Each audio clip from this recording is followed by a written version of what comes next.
A new approach to outdoor music will start off tomorrow in Jamaica Plain with 3 performances in Hyde Square. To tell us about the JP Porch Fest, or one of the 2 main organizers, Mindy Freed, and from tomorrow's partner group, the Hyde Square Task Force, Special Projects and Team Administrator, Emma Blackster. Thank you both very much for being with us. Thank you. Thank Pleasure you. to be here. Also with Mindy Freed, there is a Porch Fest they've been doing in Somerville, so is there something connected between that and this? Us.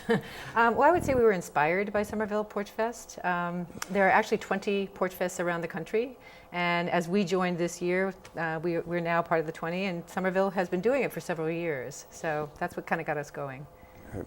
Turning to Emma Blackster, what about the lineup for tomorrow in Hyde Square? Yeah, so we are really excited. We have 3 different bands coming tomorrow to our porch, but keep in mind there's 55 bands, maybe more, 60 bands, many porches. So we're going to be on the front of the Blessed Sacrament Church steps. We have a band from 12 to 2 called Opposite People.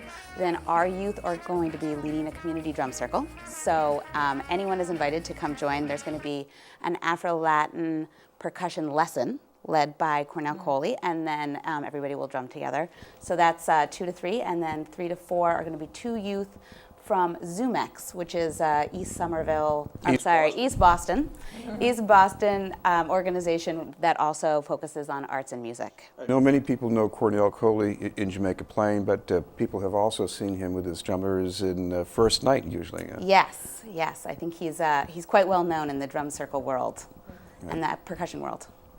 Mindy, what did you have in mind with something like this? Because we just heard about what the performers are going to be like, but think of this in terms of the setting and the people you hope to attract. Right. Well, I think, so my co-organizer is Marie Gitman. We've been friends for ages, and we just basically said, let's do something that's kind of small initially. So our first thought was we'd get 3 bands to play on 3 porches and just kind of pilot it. And then we put something on Facebook. We created our Facebook page, and we just got many people who wanted to be involved. And we kind of allowed it to become what it is, which is 60, as I was saying, 60 bands on 35 porches.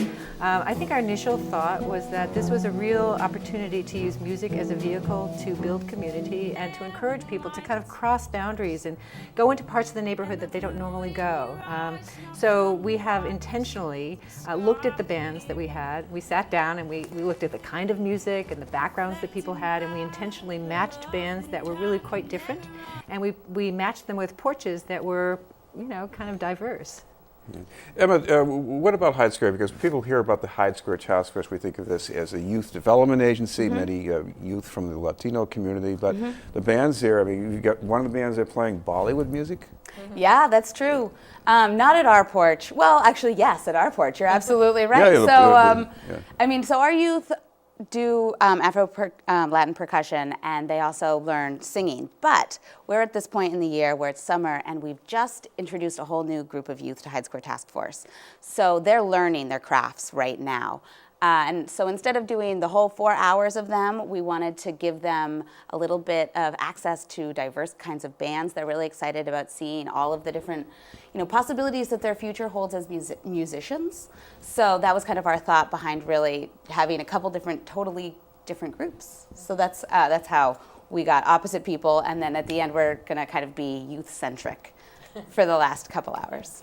Mindy, what about some of the other groups coming up later in this series? You mean later in the day? Well, first of all, the concept is that there are 60 bands playing over a 4-hour period in 2-hour sets. So we have some porches that are kind of theme porches. So we actually have a classical porch. We have a couple of jazz jam porches, so anybody can join them.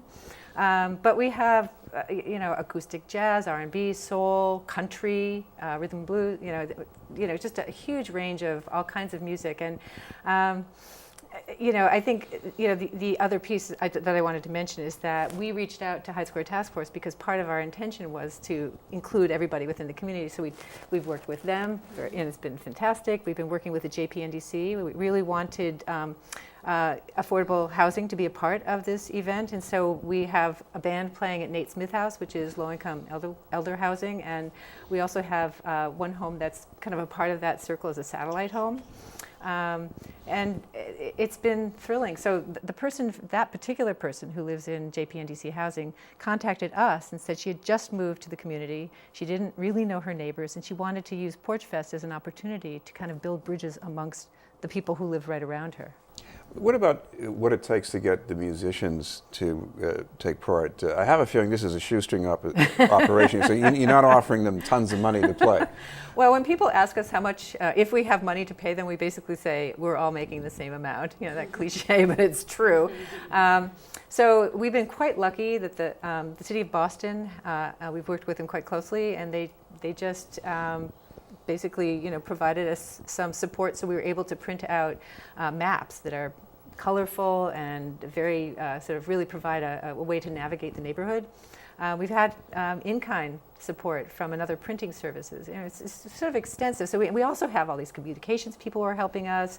We have a webmaster who is doing it all for free. So we've been very lucky, and I think a part of it is that the enthusiasm for this event is extremely high. But I imagine the musicians get something out of the exposure, the networking. Of course, yeah. I mean, one thing that we were really committed to was every time a musician would join us, we would promote them on our Facebook page. And, we'd say, welcome so-and-so, and here's their video, and check them out, and they'll be part of Porch Fest. And so they got some early PR from the get-go. Right.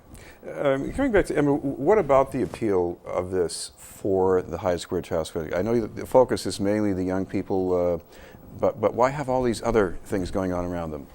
Yeah, well, so we are really invested in bringing vibrancy and fun to the Latin Quarter in Hyde Jackson Square.